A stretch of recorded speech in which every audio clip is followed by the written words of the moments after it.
Welcome in, everybody, to XFL Daily Fantasy Central. I'm your host, Rod Villagomez. You can find me on Twitter at RJ Villagomez. Find the show on Twitter at XFL DFS Pod.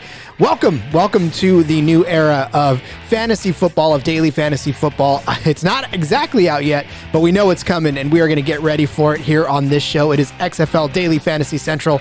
Again, this is going to be a show dedicated to whatever fantasy options that the XFL community rolls out, and we're going to touch on a little bit of what we hope it is and what we're thinking about coming up in the show. But yeah, I mean, this is episode 1, so this journey is just beginning, and I hope that you guys take it with me all along the way, and that we find out more, and that we're able to continue to grow as a XFL DFS community. It's a lot of fun. So, all right, we got a couple of things to touch on in the show, so let's just go ahead and get started with it. So I thought we'd get things started today by getting to know a little bit about the host, which is me, and why I'm doing this, and why I should be talking about XFL Daily Fantasy, or fantasy in general. So just a little bit about me. Like I said, my name is Rod Villagomez. I am from California. I'm from the Central Valley, and I have been a daily fantasy player for a while. I've been a fantasy football player for a while, and I absolutely love all things football. I grew up a 49ers fan in the 80s and the 90s, so I had my fair share of championship teams that I've grown up loving, and a Giants fan in the baseball community. But for the football side, I mean, like I said, I've always been a Niners fan. I started playing fantasy football in 1999. I was one of the first adopters, I guess, of the Sandbox, the Yahoo Sandbox fantasy football games. And I think it might have even been 98 that I started playing, but I remember as far back as 99, I had a picture up on one of my social media feeds a while back of me trading. I think the trade involved Jerry Rice and Troy Aikman and another player that I can't remember exactly who, but yeah. That tells you how long I've actually been a fantasy football guy. And as far as daily fantasy purposes, I mean, I've played NFL, obviously. I've played Major League Baseball. I've played a little bit of NBA, not much. I'm not a big basketball guy, but I've played on FanDuel. I played on DraftKings, Play Draft, and all the other venues that are out there to play fantasy. And so, yeah, I've been doing that obviously for, however long it's been out. So, it's just been a lot of fun. I mean, I'm not a millionaire from it, so take that for what it was. I just love talking about it. So, if we're going to talk about winning millions, there are probably other people out there that are going to try to win you millions. I just want you to have fun, because at the end of the day, isn't that what daily fantasy is supposed to be all about, is fun? So yeah, but like I said, and then I started playing AAF fantasy when that came out, and just dabbled here and there. I've written for companies. I wrote for Daily Fantasy Insider for a while for their CFL content, because I'm a huge CFL fan as well. And I do love the DraftKings version of the CFL, which we'll talk about actually in another segment. But so yeah, I've played all manner of daily fantasy. I've played all manner of fantasy. I watch a ton of football. When the Arena Football League introduced DraftKings last season, my friend and I started a podcast about that too. We called it Arena Kings, and we were covering the arena football aspect of DraftKings, and it was a lot of fun. And there was a lot to be said about that brand of football, and that lot of scoring in that. So, anyways, I'm from California. I moved away for a while when I joined the Army. I was in the Army for a while, came back, and then joined again. So I'm a member of the National Guard here in California. I love California. I love the sun. I love the weather, and it's freaking expensive, but I sure do love being here in California.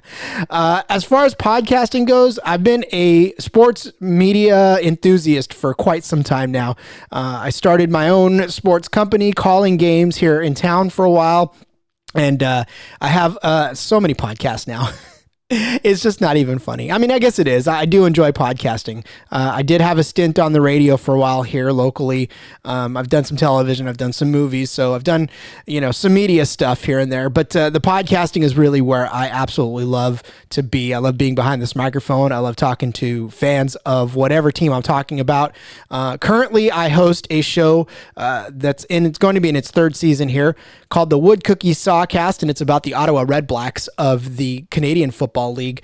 That's been a lot of fun. We've had players, we've had coaches, we've had fans, we've had all sorts of people join us on that show.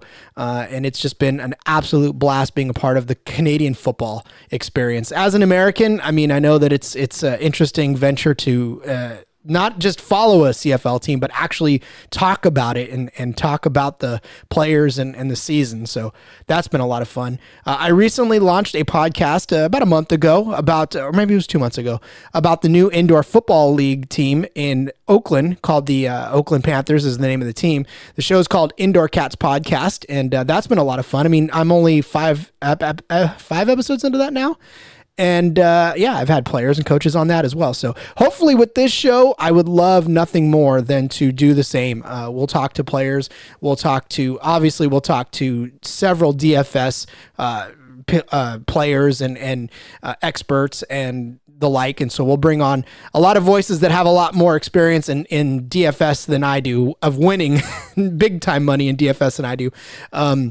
But I know there's a lot of folks that are going to want to chime in and be on this show. So we're going to have that. And we're going to cover this XFL DFS in whatever manner it looks like. And like I said, I love doing it. I love being a part of these types of communities. And I'm just so anxious to jump into this. And I'm so anxious to see exactly what is going to happen and what we're going to be doing and how we're going to be playing XFL DFS, whatever the announcement may be and whatever it comes as. So, all right, I guess that's enough about me. I mean, if you're going to take anything away from this segment, just understand that I'm from California. I absolutely love podcasting, and I'm so excited to actually be doing this show.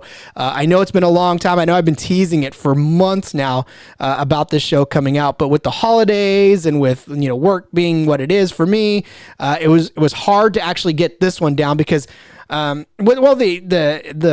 indoor football podcast was a little bit easier because there's a lot more out there. But with the XFL DFS, I mean, there's a lot of XFL stuff, but there's not a lot to go on when it comes to DFS. And it's so difficult to try to make content up when you have very little to work with. So, and my hat's off to those guys that have started XFL podcasts 2 years ago when there was absolutely nothing to go on but little threads of hope. So, you guys, man, you're the real MVPs for holding it down when there wasn't barely anything to talk about. So hopefully this one, when it hits the market, is enough to hold us over until we actually do get a couple of announcements as far as which venue. But we'll talk about that actually in this segment coming up. So let's keep going with the show.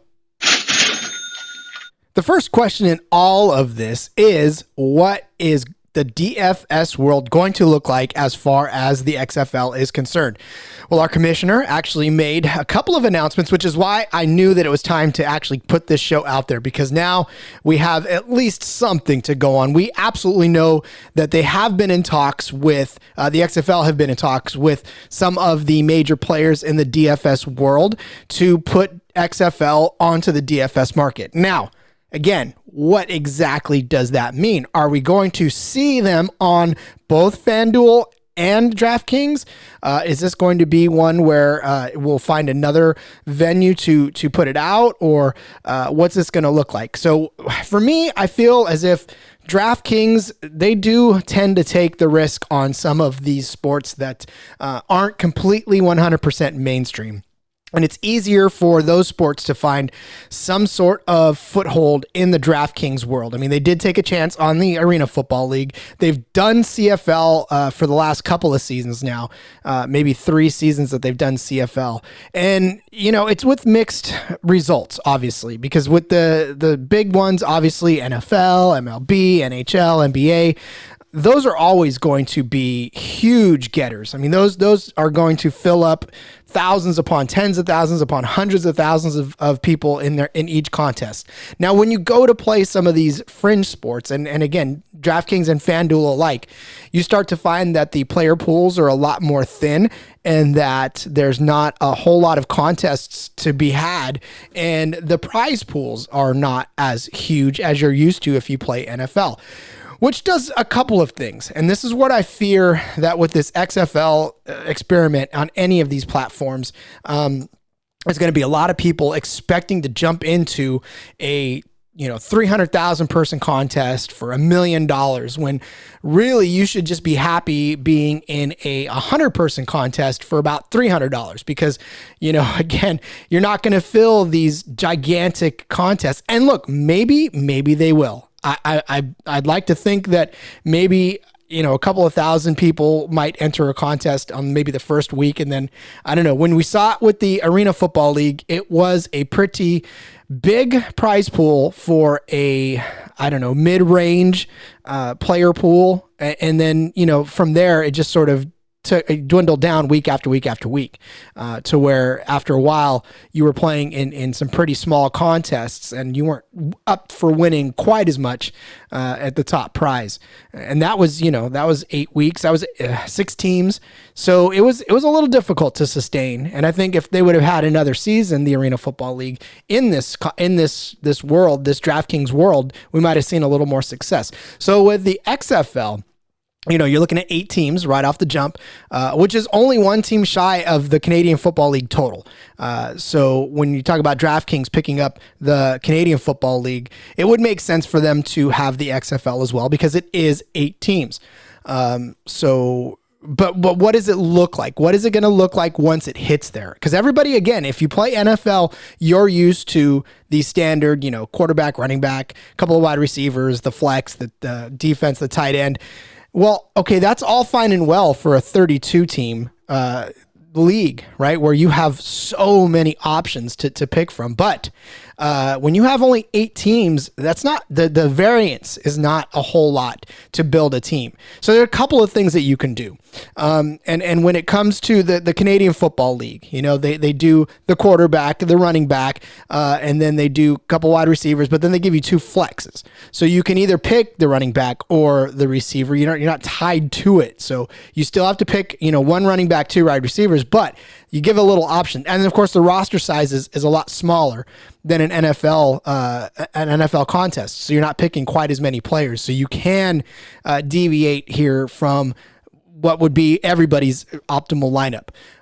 And that's one way to go. And I think that could be a safe way to play it. Obviously limit the roster size and open up a couple more flex spots and no kickers. No kickers. And I say that not because I don't think the kicker position is valuable, but when you're talking about 8 team leagues, you only have 8 kickers. So it's not really to the point where you can, I guess, separate yourself from the rest as far as kickers are concerned. So you do away with the kicker, and you're fine. You can navigate the rest of the world without a kicker, but you open up that extra flex spot so you can put another position player in there. Or you can do what DraftKings did with the Arena Football and turn it into the captain mode.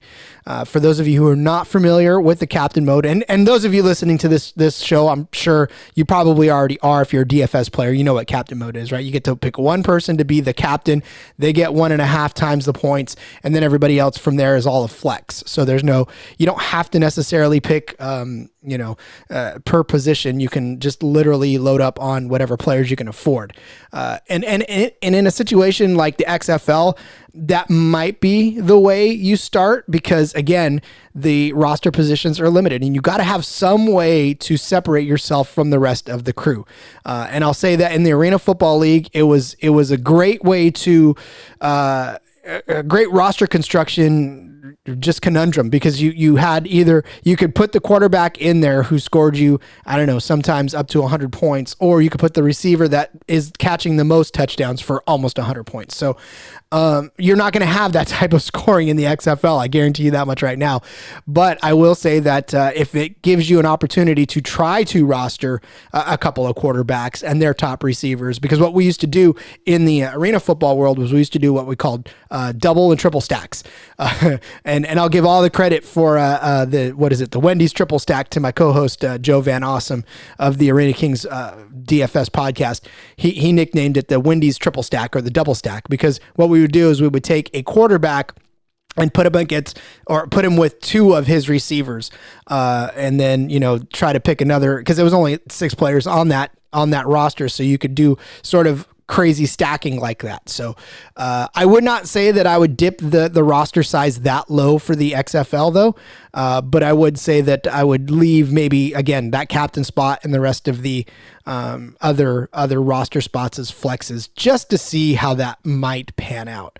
And then as far as FanDuel is concerned, I mean, again, I don't see FanDuel picking up the XFL. I really don't, because again, unless they're doing an exclusive deal where it's only FanDuel, I just don't see it happening. And not to say anything against FanDuel, and please, FanDuel, prove me wrong or sponsor the show. Either way, I don't care.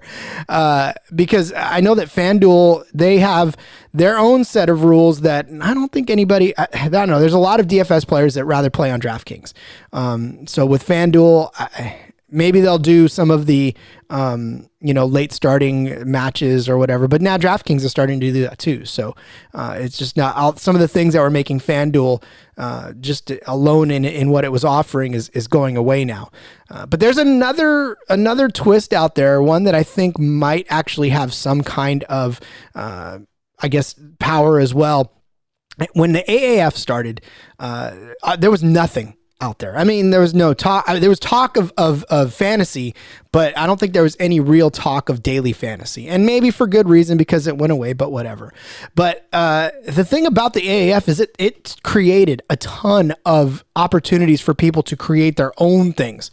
And so Alt Fantasy Sports started a daily fantasy option. I mean, I'm sorry, not a day, a season-long opportunity for fantasy players, right? So they started season-long teams and season-long leagues for folks to jump in, based solely on really nothing more than just the initial roster offerings. So they built that whole site really just to run the AAF fantasy, and they did such an amazing job getting it up. And then as it was running, they were working out the kinks and everything was coming together just nice. And then until the league ended, but whatever. But I mean, for Alt Fantasy Sports, they did the season long, which I could see them picking it up again for that.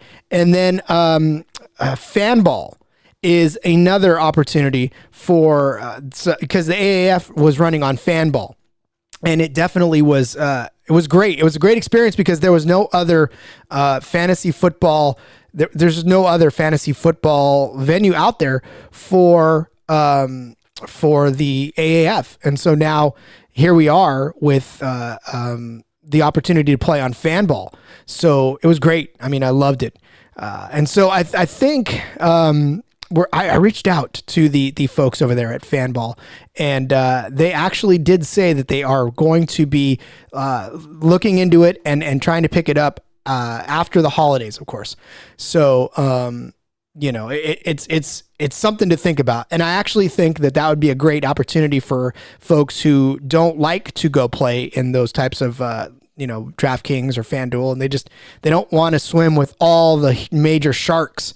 Fanball is great because the people that are playing are passionate about the sports that they're playing for. So they're not in there, trying to hustle anybody. It's just a great place to get in there and get your feet wet. And you don't have to play for a ton of money either. That's the good part about Fanball. They got tons of different contests that you can take a nice chunk of change away from.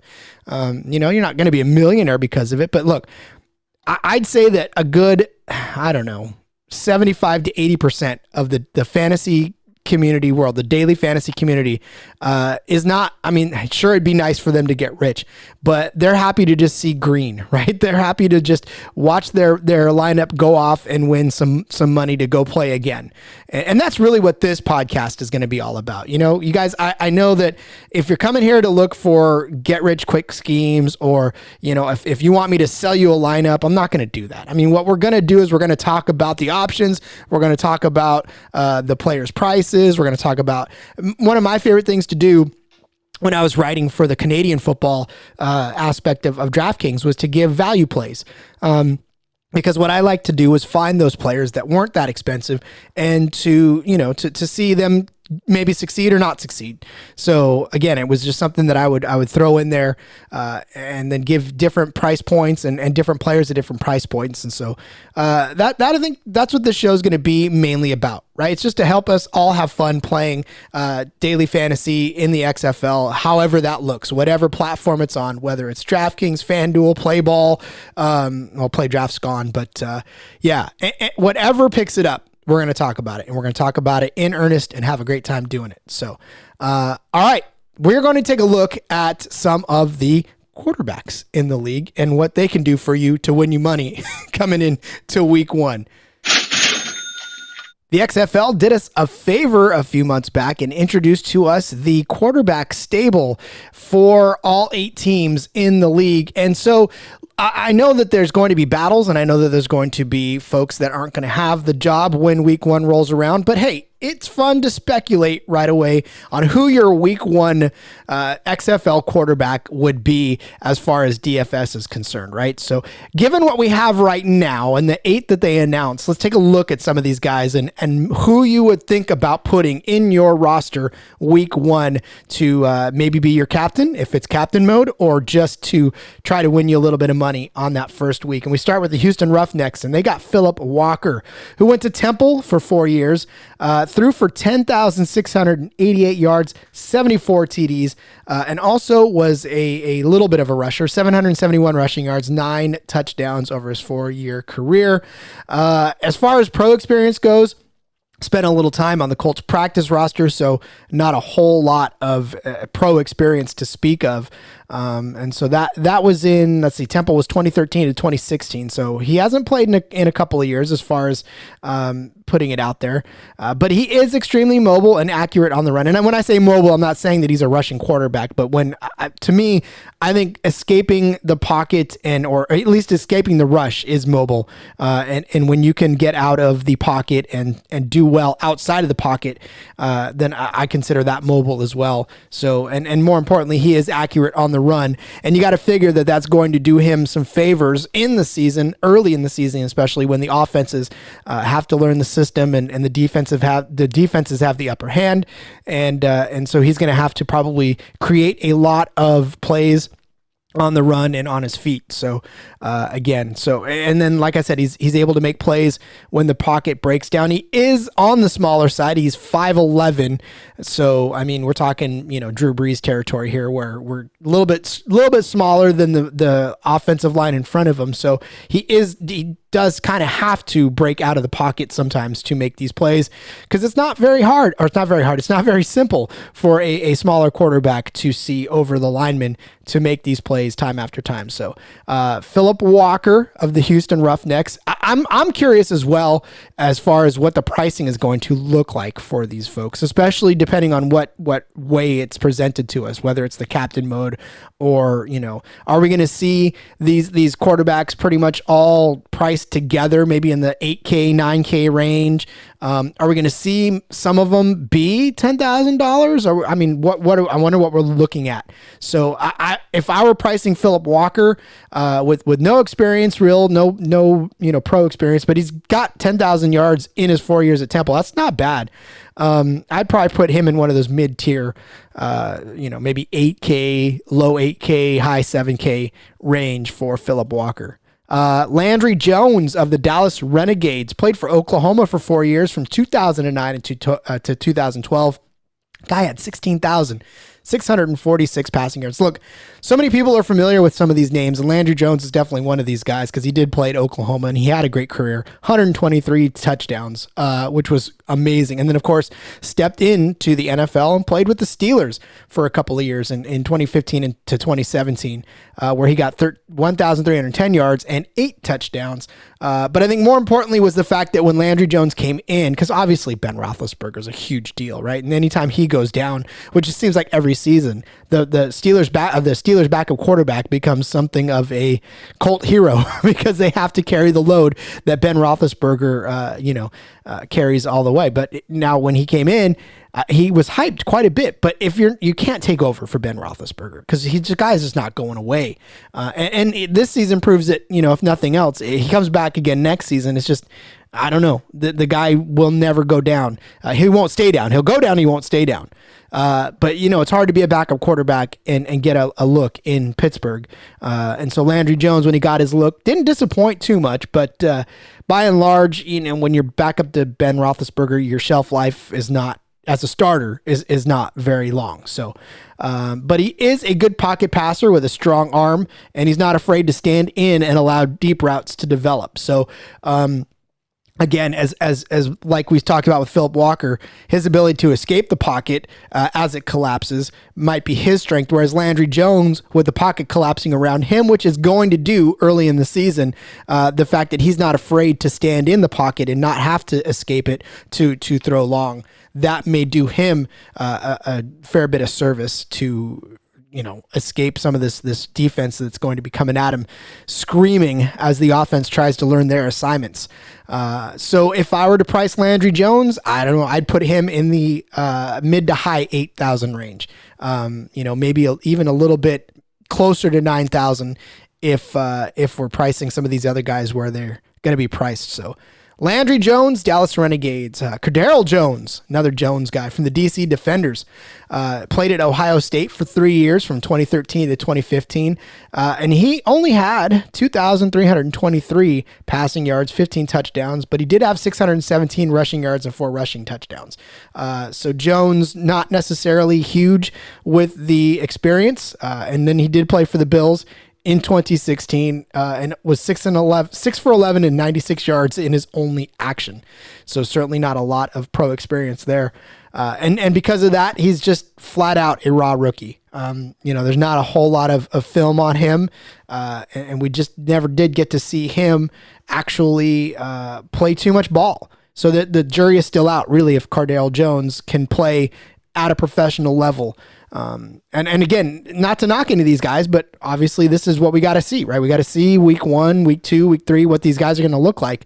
And I think they have to prove it to themselves as well. A lot of these guys sniffed the pros, or if not played a little bit in the pros, and they're just itching to prove that they can continue to do it. So with a guy like Cordero Jones, who doesn't have a whole lot of actual experience on the field, we're going to see exactly what it is that he can bring to the table. And what we're hoping for is that, he comes out and he actually has a huge season or whatever. If you're a DC Defenders fan, especially, you want to do that.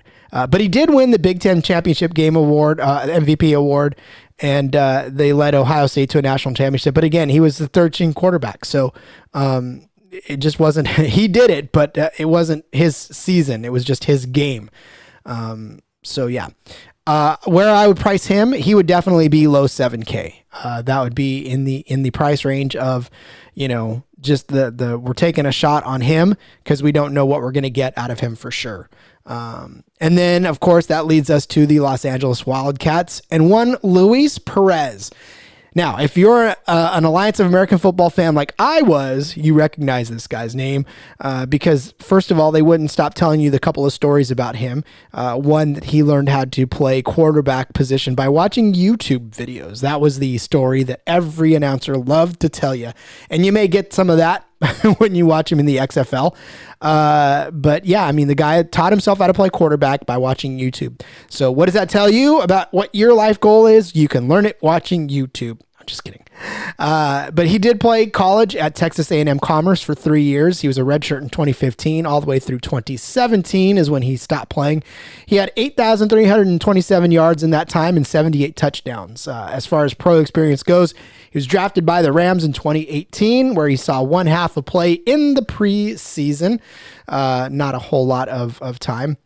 And then in 2019, he made his debut as the quarterback of the Birmingham Iron, a Birmingham Iron team that I got to tell you, and I'll get to it in a second, but he in his time at the Birmingham AAF team, he threw for 1,460 yards, had 5 TDs and 6 interceptions.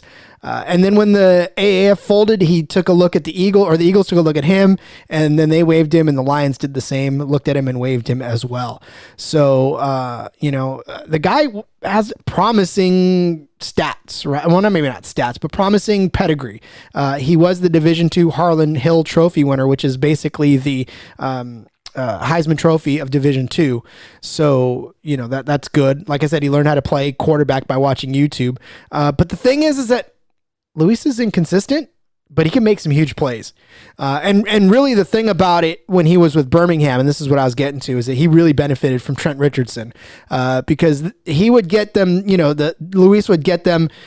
We had a joke in the AAF that Luis Perez, between the 20s and the 20 and the 20, great, right? Great between the 20 and the 20. But once he got down in the red zone, it was just hand off to Trent Richardson and let Trent Richardson do it, especially in goal line.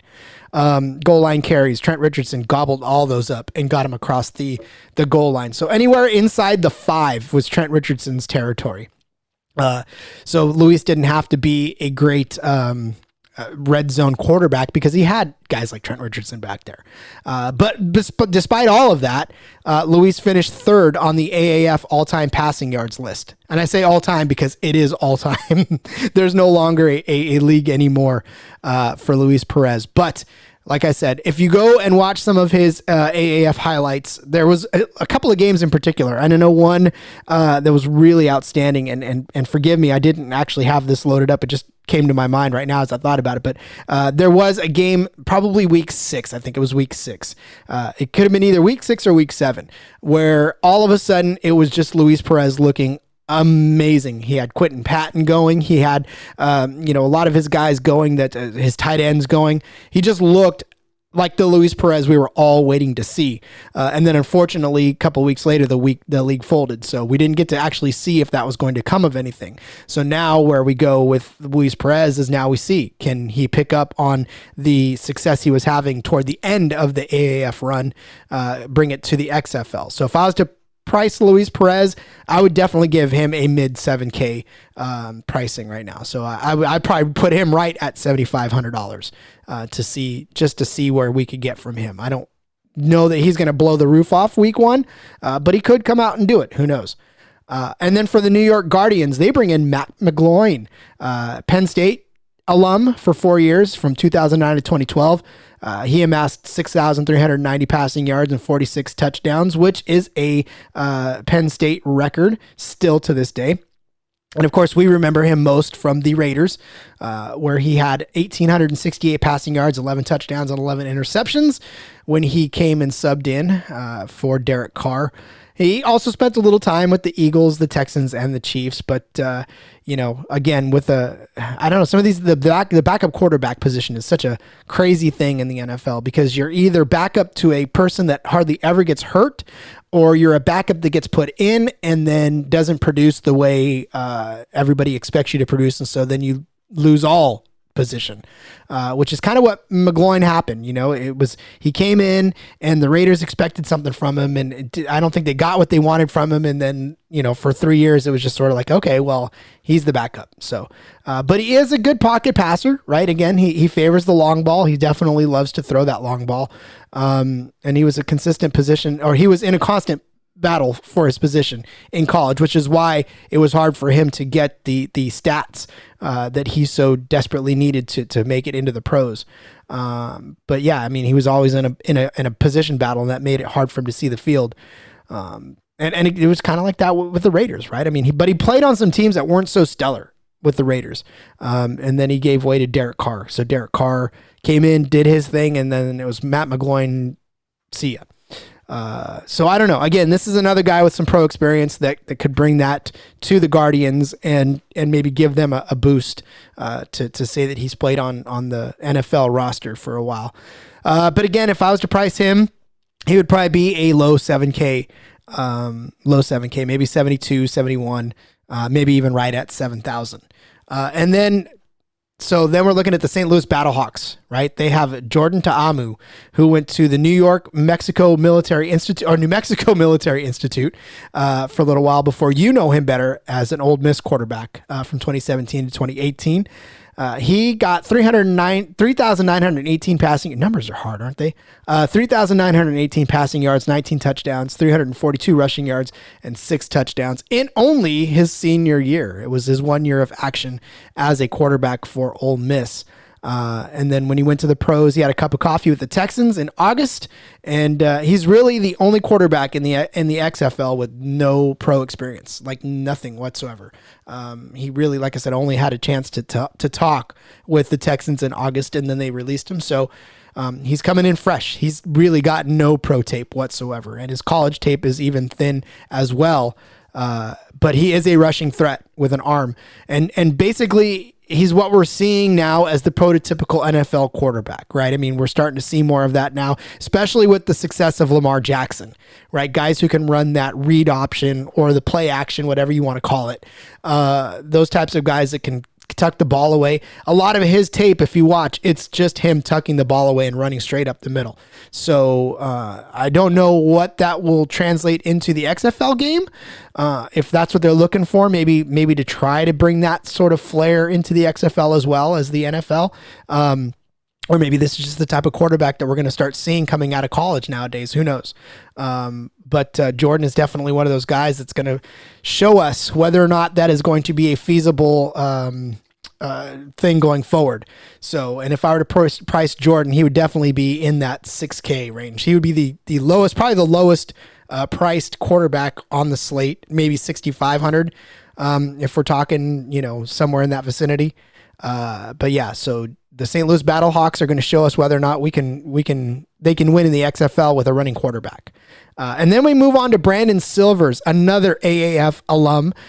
He is with the Seattle Dragons. In full disclosure, folks, I'm going to tell you right now, I have adopted the Seattle Dragons as my team because I was born in the year of the dragon, so I love all things dragons, and I am going to adopt the Seattle Dragons as my team. And no, as a 49er fan, it pains me to cheer for any team from Seattle, but I'm going to do it anyways because it is the Dragons. So, and I don't want to cheer for an LA team. So let's just put it that way.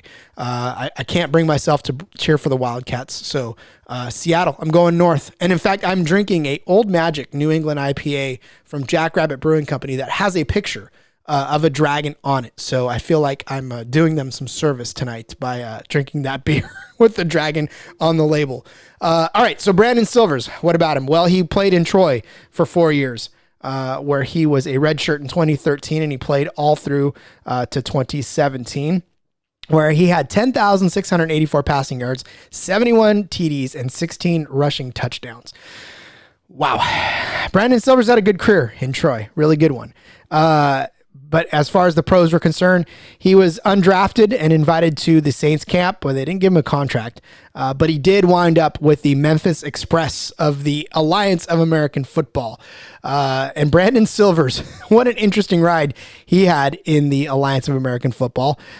He came in as a third string quarterback in that AAF team. It was Christian Hackenberg, Zach Mettenberger, and Brandon Silvers. And then by the end of the season, it was Christian Hackenberg went out after a couple of games. Just he got benched. And then Zach Mettenberger got hurt, and so Brandon Silvers came in. And then when Brandon Silvers finally got the job, Memphis signed Johnny Manziel. And so Brandon Silvers was quarterbacking while Johnny Manziel was on the team. And in fact, Brandon was getting booed in the game that he started. The first game that he started with the Express was getting booed because he wasn't Manziel, and Manziel was sitting on the sidelines. So talk about a rough ride for Brandon Silvers, but he had a hell of a game. He had a hell of a couple of game stretches there before Manziel finally did end up taking over. And then, of course, the league folded, so, poor Brandon didn't get a chance to show really what he was worth. But in those couple of games, he had 799 passing yards with 4 touchdowns and 2 interceptions. So Brandon Silvers made his small time with the Alliance count. He was signed by the Jets right after that and unfortunately released. So, but Brandon Silvers really was showing a lot in that stretch that he was given the ball. And he had a rough situation to put up with. And then, of course, Silvers was also a teammate of Mettenberger as well. So he knew what that was like in college as well. So Brandon Silvers, if I were to give him one, he'd actually be somewhere in the, I'd say 8,700 range, maybe 8,600 range. He hasn't really necessarily proven it yet, but he does look pretty good. And then, of course, there's Aaron Murray for the Tampa Bay Vipers. Aaron Murray, everybody knows Aaron Murray's story. I don't really have to go through it, right? He still holds the SEC record for career touchdowns. He's just a face that everybody knew out of college. There's those college quarterbacks that everybody knows, right? We're talking about the Matt Leinarts. We're talking about, even the Aaron Murrays, just those guys, the Johnny Manziels, those guys that everybody knows coming out of college. And, it's like, yeah, that's the college guy. Well, sometimes that college doesn't necessarily translate well to the pros. He was drafted by Kansas City in 2014, released in 2016, didn't even see a whole lot of real action, had some run with the Cardinals, the Eagles, and the Rams, and then did not really latch on to any one of those. Went to the booth to call college football, and then played for the AAF in the Atlanta Legends, where he threw for 1,048 passing yards and 3 touchdowns. And listen, to be fair, the Legends were one of the I don't want to say worst teams, but they were pretty down there for most of the season. They started out whatever. And it just was hard for those guys to get moving. So Aaron didn't really get a huge, he just didn't get a lot of support. He looked good, but he didn't get a lot of support. So where Aaron Murray is going to bring to this is, a second chance for him, a third chance for him to prove that he can still play the game. I'm pretty sure that his NFL looks might be over at this point, but I don't know. It might be something where he latches on and all of a sudden NFL teams are calling again. You never know. You never know with this type of situation, what his ultimate goal is going to be. But for right now, he is a Tampa Bay Viper, and he is bringing all of that SEC experience to Tampa Bay to try to bring the Vipers a championship like he was not able to do with the Legends of the AAF.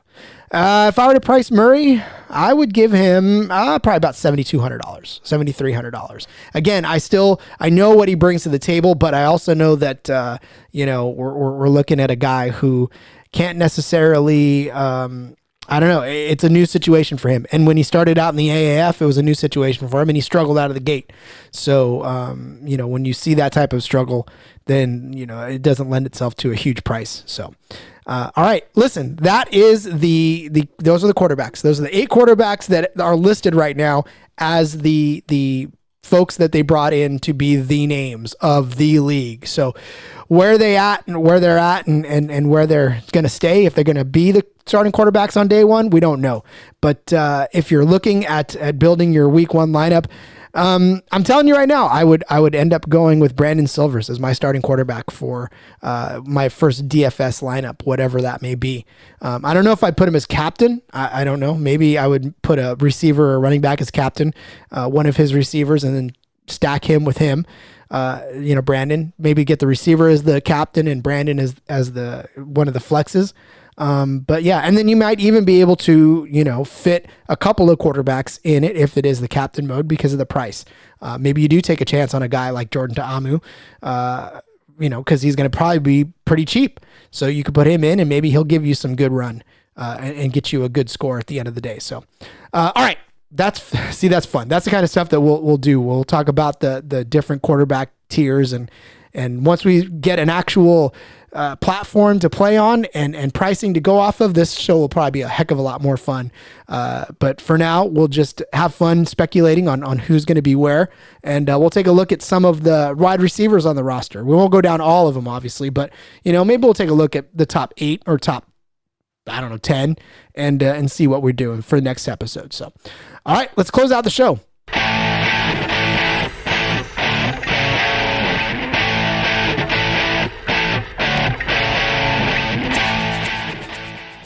Hey, that was fun.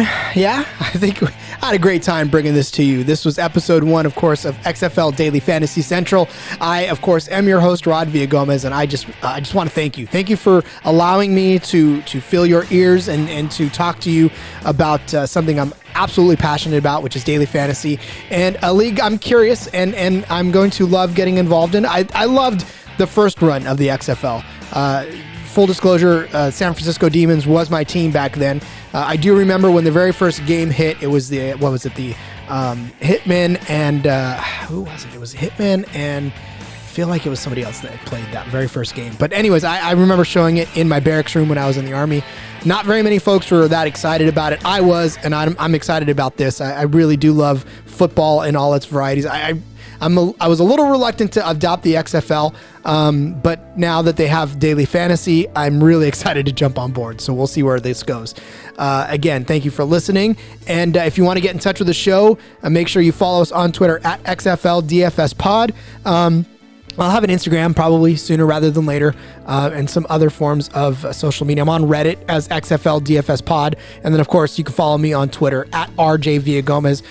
Send all of your hate tweets my way if you want, or tell me that you enjoy the show. Either way, I love to hear from you. I love to talk to you, and I love to interact with everybody out there. So as far as this show is concerned, episode 1 is in the books. Episode 2 will come very shortly. We'll talk about some receivers and maybe some other DFS news if it comes out. So, all right, XFL fans, let's get ready to make some money.